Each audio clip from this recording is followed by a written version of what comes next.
कृषि दर्शन, कृषि दर्शन, कृषि दर्शन, कृषि दर्शन, कृषि दर्शन, कृषि दर्शन। जोहार। कृषि दर्शन के आज के इस कार्यक्रम में सभी किसान भाई बहनों का बहुत बहुत स्वागत है। तो चलिए, कृषि दर्शन कार्यक्रम की शुरुआत तो हो ही चुकी है। सबसे पहले देखते हैं कृषि समाचार। नमस्कार, कृषि समाचार में आपका स्वागत है। मैं हूं आपके साथ गौतम। आइए देखते हैं आज कृषि समाचार में क्या है खास। रांची जिला के किसानों के लिए संशोधित राष्ट्रीय कृषि बीमा योजना रबी 2012-13 लागू। पिछले दिनों रांची में हुआ एक दिवसीय रेशम कृषि मेला का आयोजन। कामयाब महिला किसान खालिदा परवीन से एक मुलाकात। और अब समाचार विस्तार से।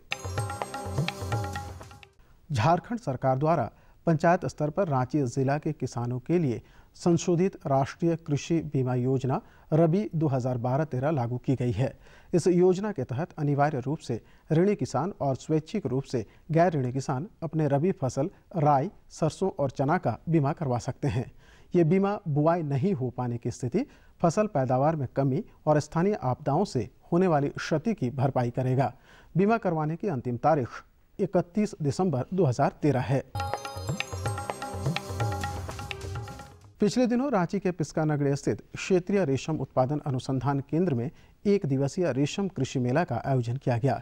इस दौरान हस्तकरघा, रेशम एवं हस्तशिल्प विभाग के विशेष सचिव सह निदेशक धीरेन्द्र कुमार मुख्य अतिथि और केसी पंडा बतौर विशिष्ट अतिथि उपस्थित थे।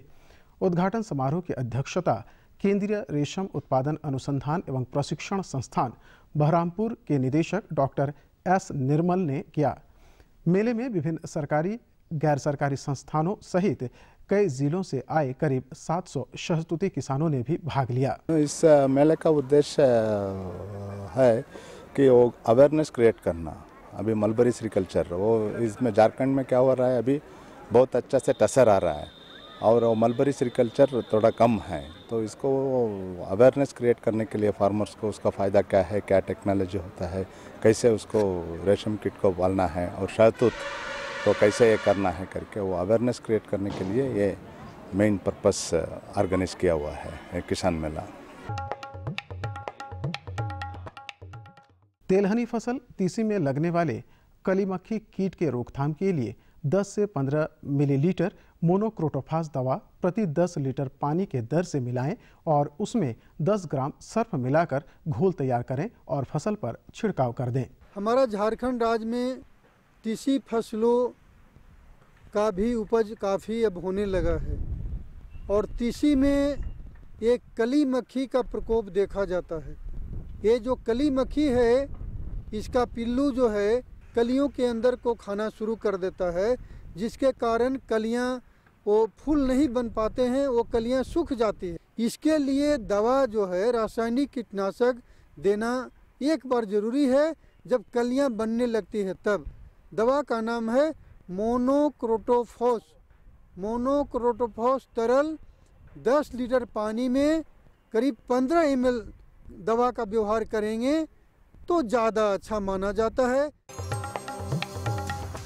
जो किसान सब्जी फसल पत्ता गोभी की पिछात खेती करना चाहते हैं, वो इस फसल से ज़्यादा उपज प्राप्त करने के लिए लेट ड्रम हेड, सबवाई कैबेज और संकर किस्मों में गंगा, जमुना, कावेरी, शिगानिस कैबेज नंबर 8 का चयन करें। पत्ता गोभी की पिछात खेती के लिए दिसंबर तक बुआई का काम संपन्न कर दें। बुआई में प्रति हेक्टेयर 310 ग्राम संकर बीज और 800 ग्राम गैर संकर बीज का उपयोग करें। पिछात खेती के लिए कतारों के बीच 60 सेंटीमीटर और पौधों के बीच 45 सेंटीमीटर की दूरी रखें। अच्छी उपज के लिए गैर संकर प्रभेदों में लेट ड्रमहेड, सबयाज कैबेज और संकर प्रभेदों में गंगा, जमुना, कावेरी और श्री गणेश कैबेज नंबर 8 लगाएं। इनकी उपज क्षमता 200 से 250 क्विंटल है, जबकि संकर किस्मों की 75 टन प्रति हेक्टेयर है। अब हम मिलेंगे सफल महिला किसान खालिदा परवीन से, तो आइए चलते हैं इनके गांव।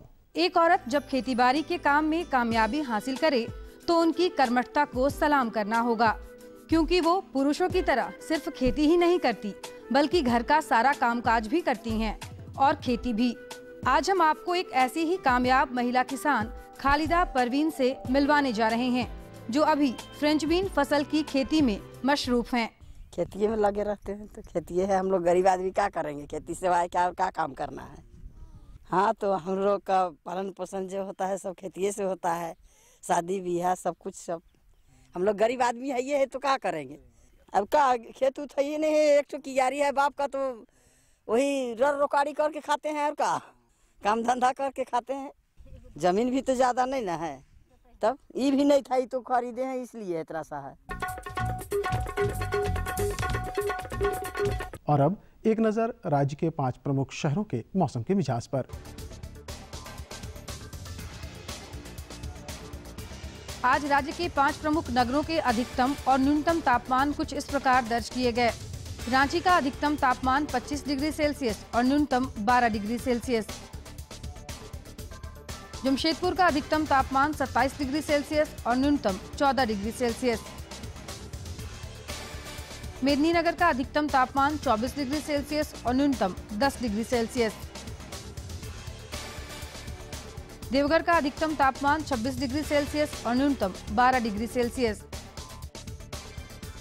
वहीं धनबाद का अधिकतम तापमान 26 डिग्री सेल्सियस और न्यूनतम 13 डिग्री सेल्सियस रहा।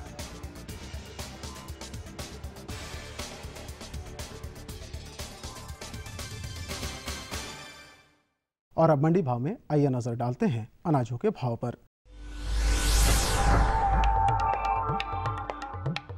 आज कृषि उत्पाद बाजार समिति पंडरा रांची में विभिन्न खाद्यान्नों के थोक भाव कुछ इस प्रकार दर्ज किए गए। चावल मोटा 2000 रुपए से 2300 रुपए, चावल मध्यम 2400 रुपए से 2800 रुपए, चावल उत्तम 3700 रुपए से 4500 रुपए, गेहूं 1850 रुपए से 2200 रुपए, चना 3800 रुपए से 4000 रुपए, दाल अरहर 5500 रुपए से 6800 रुपए, दाल मसूर 4800 रुपए से 5500 रुपए, दाल चना 4000 रुपए से 4200 रुपए, सरसों तेल 8850 रुपए से 9400 रुपए, चीनी 3300 रुपए से 3400 रुपए, आलू 1200 रुपए से 1500 रुपए और प्याज 1500 रुपए से 1800 रुपए प्रति क्विंटल रहा। कृषि समाचार में आज इतना ही। अगले दिन अगले अंक में फिर मुलाकात होगी कुछ ताज़ा तरीन खबरों के साथ। तब तक के लिए दीजिए इजाजत। नमस्कार, जोहार। लेकिन किसान भाई बहन, आप देखिए कृषि समाचार में हाल चाल जाने मौसम का, मंडी के भाव का और खेती बाड़ी के बारे में ढेर सारी समाचार भी और जानकारी भी आपको तो भाई और जानकारियां भी हम दिलाते रहेंगे। उसके पहले लेते हैं एक छोटा सा विराम। ये लो और बताओ। बस। अरे ये क्या भैया जी, बस इतनी सी रासायनिक खाद? किसानी छोड़ रहे हो क्या? किसानी नहीं, नादानी छोड़ रहे हैं। मिट्टी की जांच कराई है। अब तो लालाजी जितनी जरूरत है उतने ही उर्वरक खेत में डालेंगे। हाँ, किसान भाई आज ही अपने जिले की नजदीकी भूमि परीक्षण प्रयोगशाला में मिट्टी की जांच जरूर करवाएं और मिट्टी में पोषक तत्व, नमी व पौधे के विकास को देखते हुए केवल जरूरत के अनुसार ही पोषक तत्व डालें। और हाँ, मिट्टी में गंधक, जस्ता, बोरोन जैसे सूक्ष्म पोषक तत्वों का पता लगाना भी न भूलें। उर्वरक और जैविक खाद के सही उपयोग से भूमि का उपजाऊपन बनाए रखें, उत्पादकता बढ़ाएं, खर्चा घटाएं और बहुमूल्य विदेशी मुद्रा बचाने में भी सहयोग दें। और हाँ, धीमी गति से नाइट्रोजन उपलब्ध कराने वाले उर्वरकों जैसे नीम लेपित यूरिया को प्राथमिकता दें और यूरिया का पत्तों पर छिड़काव करें। अरे वाह, तू तो सचमुच समझदार हो गया रे। अधिक जानकारी के लिए संपर्क करें जिला कृषि अधिकारी या किसान कॉल सेंटर। अम्मा खाना दे दो ना। सबर कर गोलू, अभी दाल नहीं गली है। तू फिक्र ना कर गोलू की अम्मा, अब की बार अपनी दाल खूब गलेगी। क्या मतलब जी? अब की बार NFSM के तहत दाल की पैदावार को बढ़ाने के तरीकों को दिखाने के लिए देश में 1000 क्षेत्र चुने गए हैं, जिसमें हमारा इलाका भी आ गया है। पर इससे हमें क्या फायदा? हमें 5 एकड़ खेती के लिए खाद और कीटनाशक के अलावा बढ़िया बीजों की एक मिनी किट भी मिलेगी। इतनी दाल का करेंगे क्या जी? अरे भगवान, सरकार ने दलहन का समर्थन मूल्य भी खूब बढ़ा दिया है और इनकी खरीद का भी पूरा इंतजाम कर लिया है। इससे आमदनी बढ़ेगी और फिर हमारा गोलू अच्छे स्कूल में जाकर के कृषि वैज्ञानिक बनेगा। हाँ, तो जाड़े के मौसम में जानते हैं भाऊजी, बहुत बढ़िया बढ़िया फूल खिलता है। बिल्कुल बिल्कुल। उसके लिए बहुत उपयुक्त समय होता है। बिल्कुल। तो हम जाड़े के मौसम का अपने खेती में बेहतरी के लिए माने व्यावसायिक फूलों की खेती कैसे करें, इस विषय पर बताइए। आज कुछ जानकारी है कि ऐसे? बिल्कुल है, बिल्कुल जानकारी है।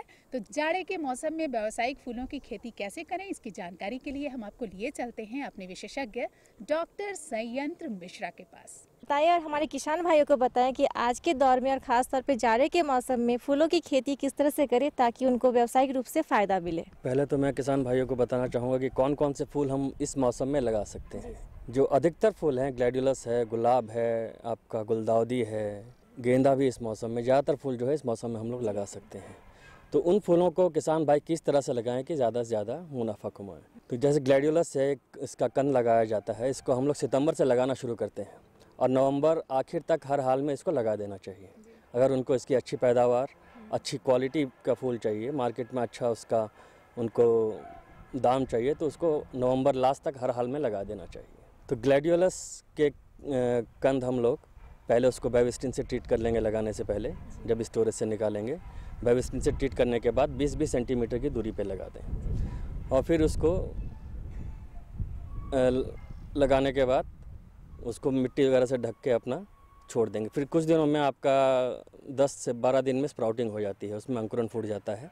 अंकुरन फूटने के बाद जब पौधा जो है आपका तकरीबन 12 से 15 सेंटीमीटर का हो जाए तो उसमें फिर मिट्टी चढ़ाई जाती है। मिट्टी चढ़ाने का कारण होता है कि जैसे तेज़ हवा आए और पौधा बढ़ जाता है तो वो गिरे ना, तो इस कारण उसमें मिट्टी चढ़ाना बहुत ज़रूरी है। इससे आपकी जो जड़ है वो भी मजबूत होती है और पौधे की जो क्वालिटी है वो इम्प्रूव होती है। तो ये ग्लैडियोलस का हो गया। और नवंबर से फरवरी हम लोग गुलाब की बडिंग करते हैं। तो नवंबर अगर बडिंग आप शुरू में कीजिएगा तो नवंबर में सबसे ज़्यादा जो सक्सेस परसेंटेज है वो नवंबर में रहती है। जैसे जैसे आप फरवरी की तरफ जाइएगा तो सक्सेस परसेंटेज जो है वो कम होती जाती है। तो इस कारण आप ज़्यादा से ज़्यादा बडिंग जो है नवंबर में कर दें। और इसके अलावा अगर जंगली जो आपके गुलाब हैं उसमें ही बडिंग की जाएगी तो जंगली पौधा भी आप लोग तकरीबन एक पेंसिल थिकनेस का जो होता है, पेंसिल के बराबर जो मोटाई होती है, वो आप कटिंग लेंगे, रूटेड कटिंग हो और उसमें आप बडिंग करें, उसको छोड़ दें, फिर 1 साल बाद वो पौधा तैयार हो जाता है। गुलदाउदी हम लोग कटिंग लगाते हैं। गुलदाउदी का तो इस वक्त दिसंबर में तो ख़त्म होने वाला है, लेकिन जैसे उसमें फूल आना बंद हो जाएगा तो किसान भाई क्या करें कि 5 से 6 सेंटीमीटर ज़मीन से लेकर उसको काट दें, तो कुछ टाइम बाद उसमें से और जो डालियाँ हैं निकलनी शुरू हो जाएंगी। तो वो डालियाँ जब 8 से 10 सेंटीमीटर हो जाए उसको वो लोग काट के रेत में या कहीं लगाएं जिससे कि उसमें की रूटिंग हो सके और वो एक नया पौधा तैयार हो जाएगा। जो गेंदा है, गेंदा हमारे हर तरह से मतलब पूजा पाठ, साज सजाव के लिए भी उपयोगी रखा जाता है, लेकिन गेंदा के जो क्वालिटी होते हैं ये भी मतलब अलग अलग तरह के होते हैं। और ख़ासतौर पे उन किसान भाइयों के लिए बताएं जिनके पास फैसिलिटी सिर्फ अपने ज़मीन पे लगाने के लिए जितना वो पॉली हाउस नहीं तैयार कर सकते हैं, तो उनके लिए बताइए और सुझाव दे कैसे करें। गेंदा तो एक ऐसा फूल है, कहते हैं कि बीज फेंक दीजिए आपका पौधा तैयार हो जाता है। लेकिन हाइब्रिड जो आजकल लगता है उसको छोड़ के उसके आपको केयर करनी पड़ती है। बाकी गेंदा तो आपको पूरे साल आप लगा सकते हैं, तीनों मौसम में लगाया जा सकता है। तो गेंदा की कटिंग ज़्यादातर आजकल लगाते हैं, कटिंग आप लगाइए और पौधा तैयार कीजिए। तो गेंदे में लगाने में कोई प्रॉब्लम नहीं, आप कभी भी लगा सकते। पैकिंग के लिए उनको काट के होता क्या है कि आप अलग अलग बॉक्सेस में ले जाते हैं उनको, और बंच जो बनाया जाता है, जो गुच्छा बनाया जाता है, तो जैसे फूल को एक बार आपने इस तरफ से रखा है, दूसरी बार फूल को इस तरफ रखेंगे ताकि वो आपस में रगड़ ना खाएं। कि आपस में अगर रगड़ खाएंगे तो पंखुड़ियाँ जो हैं वो उसकी ख़राब होंगी और उसकी जो मार्केट क्वालिटी है वो कम हो जाएगी, तो उनको दाम बहुत कम मिलता है। तो इस बात का ध्यान रखें। और होता है उसमें क्या है कि 2 गुच्छों के बीच में थोड़ा सा अगर रुई लगा दें, कॉटन लगा दें या कुछ भी ऐसी चीज़ जिससे कि वो जो पंखुड़ियाँ हैं आपस में रगड़ ना खाएं, तो उनको अच्छे दाम मिलेंगे किसानों को। और वैसे भी आजकल ख़रीदने वाले तो अगर आप पहले से कांटेक्ट करके रखते हैं किसान भाई हमारे कि कहाँ पे उन्हें बेचना है, तो वो खुद आके उठा के लेके जाते हैं फूल। जी डॉक्टर साहब, ये तो गुलाब के और गेंदा की बात करें तो ये तो रहते हैं कुछ दिन तक अच्छे, लेकिन ग्लैडियोलस के बारे में बहुत अच्छी जानकारी किसान भाई तक नहीं है।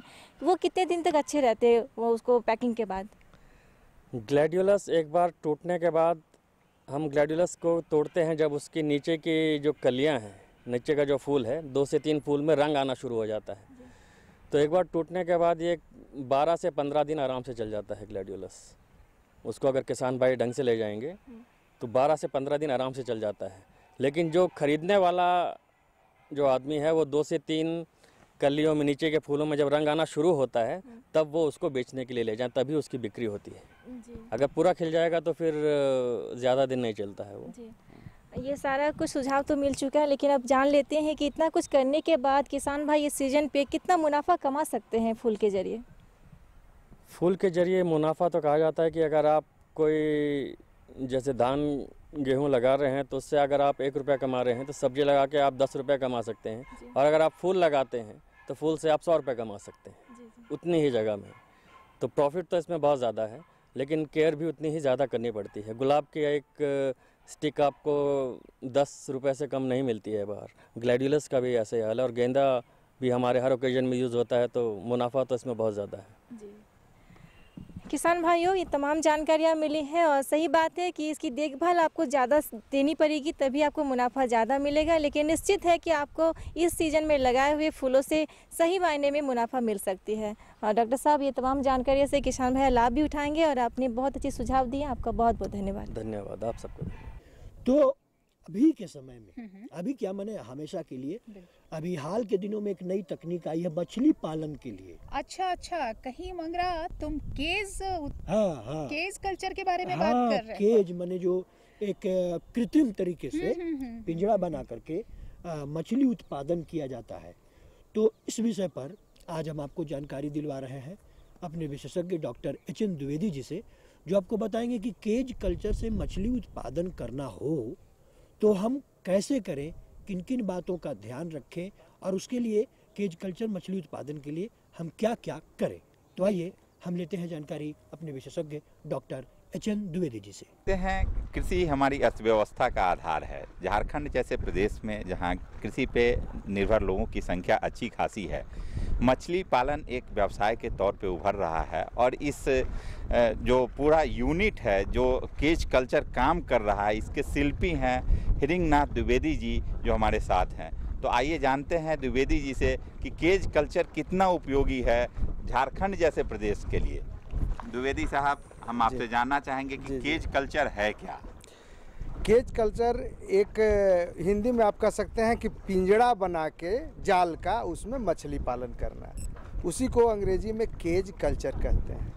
और जलाशय में, जैसा कि सब लोग जानते हैं कि वो बहुत बड़ा खुला वाटर बॉडी होता है, उसमें मछली पालन इंटेंसिव कल्चर किया नहीं जा सकता है। लेकिन वहाँ पानी है तो उसको क्यों नहीं जाल से घेर के केज बनाया जाए और केज में इंटेंसिव कल्चर किया जाए। और आज के डेट में बहुत सी ऐसी प्रजातियां आ गई हैं कि बहुत तेज़ी से बढ़ती हैं, और उनको ऊपर से फार्मुलेटेड फीड दिया जाए तो बहुत अच्छा उत्पादन किया जा सकता है। ये केज कल्चर है, ये ट्रेडिशनल मछली पालन से कैसे भिन्न है?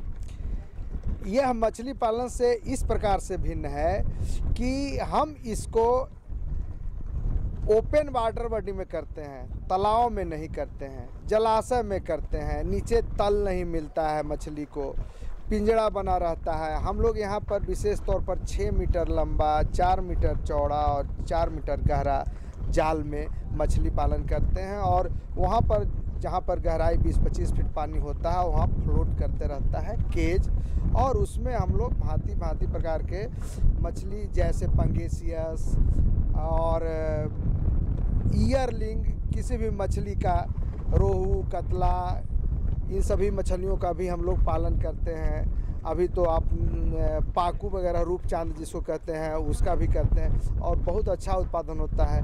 एक और किसान अगर केज कल्चर लगाना चाहता है तो कैसे शुरू कर सकता है, कैसे चीज़ों को धरातल पे ला सकता है? हाँ, इसके बारे में आप जरा हमारे दर्शकों को बताइए। अभी तो शुरू में हम लोग तो जलाशय की समितियां जो गठित की गई थी, उनके माध्यम से, उनके सदस्यों के माध्यम से केज कल्चर को हम लोगों ने झारखंड में स्थापित करने का प्रयास किया है, और उसमें सफलता मिली है। आज की तिथि में हटिया जलाशय, चांडिल जलाशय, तिलैया जलाशय, कोडरमा, पतरातू जलाशय, पतरातू में, मैथन डैम में, तेनूघाट डैम में, यहाँ तक मसांजो डैम में, बहुत से डैम में हम लोगों ने डाल रखा है और बहुत ही सफलतापूर्वक हम लोग इसमें आगे बढ़ रहे हैं। और नई नई प्रजातियों को, अब तो हम लोग इसमें नई प्रजाति तिलैपिया का एक नाइलोटिका प्रजाति है, उसको भी डालकर हम लोग इसमें एक्सपेरिमेंट कर रहे हैं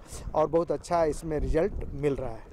तो अगर एक किसान चाहते, सब्सिडी की क्या व्यवस्था है इसमें? क्या सब्सिडाइज कुछ व्यवस्था है क्या एक केज लगाने के लिए? जी, अभी तो हम लोग 90% सब्सिडी सोसाइटी को देके, या सोसाइटी के जो भी सदस्य हैं लाभुक, उनके माध्यम से अभी शुरुआती तौर पर कर रहे हैं और आगे फिर इसका विस्तार किया जा सकेगा। तो किसान सोसाइटी का गठन कैसे कर सकते हैं? तो सोसाइटी का गठन हम लोग कराते हैं और कोऑपरेटिव विभाग के माध्यम से, कोऑपरेटिव एक्ट है उसके अंतर्गत सोसाइटियां मत्स्यजीवी सहयोग समिति जलाशय का निबंधित कराते हैं। आज अभी वर्तमान परिस्थिति में कितनी ऐसी सहकारी समितियां रिकॉग्नाइज्ड हैं? जलाशय के लिए 236 जलाशय समितियां रिकॉग्नाइज्ड हैं जो आज के डेट में काम कर रही हैं। जी, जलाशय में है, काम कर रही हैं। तो विभाग के स्तर पे और क्या क्या मदद दी जाती है मत्स्य सहयोग समितियों को, ताकि उनका काम जैसे विपणन है या जी पालन एकदम पूरा एकदम विपणन में तो हम लोग उनको, जैसे मछली उत्पादन हो रहा है एक केज में, जैसा केज में आपने देखा है कि 30 क्विंटल से लेके 50 क्विंटल तक, यानी 3 टन से लेके 5 टन तक एक केज में होता है। तो बहुत सा केज लगा हुआ है, सैकड़ों के संख्या में केज लगा हुआ है, तो उनको ट्रांसपोर्टिंग के लिए भी चाहिए। तो हम लोग पिकअप वैन भी देते हैं उनको अनुदानित दर पर। उनको मछली का बीज में भी सपोर्ट करते हैं, समर्थन देते हैं, उसमें भी अनुदान है।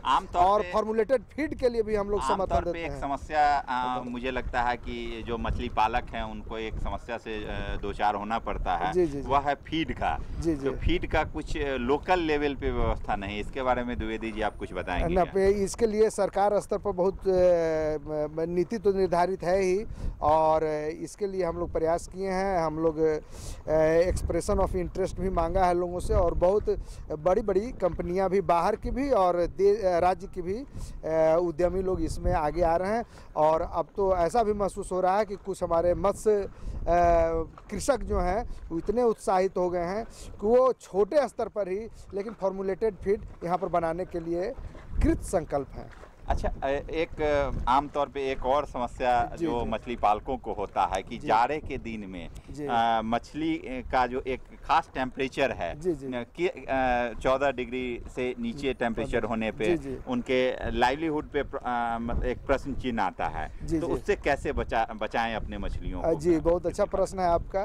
तालाब के लिए यदि हम बात करें तो तालाब में तो उसमें चूना डालना चाहिए आदमी को। जाड़ा जैसे ही शुरू हो उसके पहले कम से कम 50 केजी प्रति एकड़ वो चूना डालने से उसमें बीमारी नहीं लगती है। और दूसरी बात रही कि टेम्परेचर कम होने से मछली स्ट्रेस में आ जाती है। तो जैसे अभी पंगेसियस पालन का चल रहा है केज में या फिर तालाब वगैरह में, तो केज में जो है तो खाना कम खाएगी, ग्रोथ उसका कम होगा। लेकिन ये रांची में थोड़ा ज़्यादा होता है, रांची के बाहर इसमें थोड़ा प्रभाव कुछ कम पड़ता है तुलनात्मक दृष्टिकोण से। लेकिन जाड़ा जैसे ही यदि रिकवर कर लिया, खाना कम खाती है, और दोपहर में लोग देते हैं 2:30-3 बजे जब थोड़ा धूप रहता है, उस समय वो खाना खाती है। और फिर इसके बाद वो बच जाने के बाद जब जैसे ही उसका फेज ख़त्म होता है जाड़े का, इसके बाद उसका जो ग्रोथ है रेट बहुत ज़्यादा होता है और उत्पादन बहुत बढ़ जाता है। तो किसान भाई अपने मछलियों की देख रेख कैसे करें ठंडी के मौसम में? कुछ और विशेष जानकारी आप देना चाहेंगे कि क्या प्रिकॉशन लेना चाहिए उनको, ताकि उन्होंने जो एक फिश फार्मिंग शुरू किया है उसको बरकरार रख सकें? तो ठंडा के मौसम में एक तो सबसे पहले ये जाना जाए कि मछलियाँ जो हैं ग्रोथ कम होता है, चूना डाल देंगे बीमारी नहीं होगी। जहाँ लेकिन पंगेसियस रखे हुए हैं उससे उनके लिए मेरा एक सलाह है कि शाम में रात में जब टेम्परेचर डाउन होता है तो यदि बोरिंग की व्यवस्था हो तो एक जगह पानी थोड़ा गिराते रहें, ताकि अंडरग्राउंड वाटर गर्म पानी रहता है, थोड़ा चलते रहे तो मछलियाँ आके वहाँ पर रहेंगी, तो उनको थोड़ा सुकून मिलेगा और राहत मिलेगा। फिर दिन में धूप रहेगा, इसलिए थोड़ा सा टेम्परेचर से उनको राहत मिलेगा और मछली आपकी बच जाएगी बढ़िया से और सर्वाइवल अच्छा मिलेगा। फिर गर्मी का जैसे ही जाड़ा ख़त्म होगा वो बहुत तेज़ी से वो विकास करेगी और खूब खाना खाएगी। और फीड बेस्ड फिशरीज तो है ही पंगेसियस और लाभ ले बाकी मछली प्रजातियों के बारे में आपने पंगेसियस की चर्चा की। पंगेसियस मुख्य तौर पे आजकल व्यावसायिक दृष्टिकोण से बहुत बड़े पैमाने पे खेती की जा रही है, लेकिन बाकी जो प्रजातियां हैं उनके बारे में भी आप उनके लिए कुछ करने की ज़रूरत नहीं है। उनके लिए आप हमारे मत्स्य कृषक को माने पूरी तरह से निश्चिंत रहने की ज़रूरत है। सिर्फ चूना डाल दें निश्चित रूप से 50 kg प्रति एकड़, उसी को घोल कर पानी में बाहर घोल लें। पहला दिन 20 kg डाल दें, फिर 2-3 दिन के बाद फिर 20 kg डाल दें, फिर 10 kg डाल देंगे। इसलिए मैंने अलग अलग करके थोड़ा घोल घोल के डाल देंगे, बस 50 kg डाल देंगे।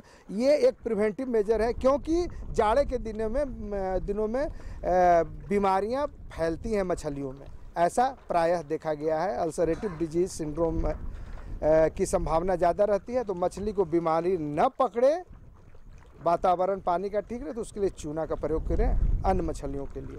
और ऐसे किसान भाई जो अभी तक मछली पालन में नहीं जुड़े हुए हैं, अगर मछली पालन में जुड़ना चाहते हैं तो उनको क्या करना चाहिए?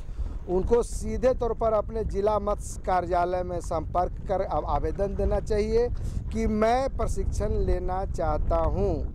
और हम लोग दैनिक समाचार पत्रों में भी विज्ञापन देते रहते हैं। हमारा वेबसाइट भी है, फिशरीज का वेबसाइट पर सभी पदाधिकारियों का फ़ोन नंबर है, हम लोगों का भी फ़ोन नंबर है। बेझिझक जब चाहें आप बात कर सकते हैं। और राज्य स्तर पर प्रशिक्षण की बहुत अच्छी व्यवस्था है। जिला के माध्यम से अपने जिला मत्स्य पदाधिकारी को आवेदन देकर निश्चित रूप से इस योजना का लाभ उठाएं और गांव की अर्थव्यवस्था को आगे बढ़ाने में आगे हैं। द्विवेदी साहब, एक जो दुविधा होता है किसानों के मन में कि ट्रेनिंग के लिए क्या उनको पे करना होता है, उनके रहने की व्यवस्था क्या होती है, इसके बारे में भी जरा आप विस्तार से बताएं। रहने की आवासीय प्रशिक्षण की बहुत अच्छी व्यवस्था है और साथ साथ उनको आने जाने का भी पैसा दिया जाता है। और प्रतिदिन आज की तिथि में 150 रुपये प्रतिदिन उनको मानदेय दिया जाता है। 5 दिनों का प्रशिक्षण यहाँ पर राज्य स्तरीय दिया जा रहा है। और साथ ही साथ यदि कोई केज का प्रशिक्षण लेना चाहते हैं, और केज का भी हम लोग प्रशिक्षण दे रहे हैं, हटिया दिखलाते हैं, चांडिल डैम ले जाते हैं, राज्य के बाहर भी ज़रूरत पड़ता है तो वहाँ ले जाते हैं। अब तो राज्य में ही बाहर के लोग, दूसरे राज्य के लोग देखने आ रहे हैं केज, इसलिए हम लोग यहाँ ही दिखला रहे हैं। सो द्विवेदी साहब, आपने इतनी अच्छी जानकारी दी, इसके लिए बहुत बहुत आपका धन्यवाद। जी जी, धन्यवाद। तो भाई ये भी वाकई ये जानकारी भी बहुत अच्छी थी। इस तरह से अगर हम केज कल्चर के द्वारा मछली उत्पादन करें तो हमारे किसान भाई बहन तो बहुत खुशहाल रहेंगे और इतनी आमदनी होगी कि कुछ कहने वाली बात एकदम ATM कहा जाता है मछली पालन को। जब मन तब मछली निकालिए बेचिए, जैसे ATM में होता है। लेकिन किसान भाई बहन, अब समय बहुत कम है, तो इस थोड़े से समय में हम आपको अपने कार्यक्रम का पता बताते हैं। हमारा पता नोट करिए। कार्यक्रम कृषि दर्शन, कृषि प्रकोष्ठ द्वारा केंद्र निदेशक, दूरदर्शन केंद्र, Ratu road, Ranchi. Pin code संख्या 834001।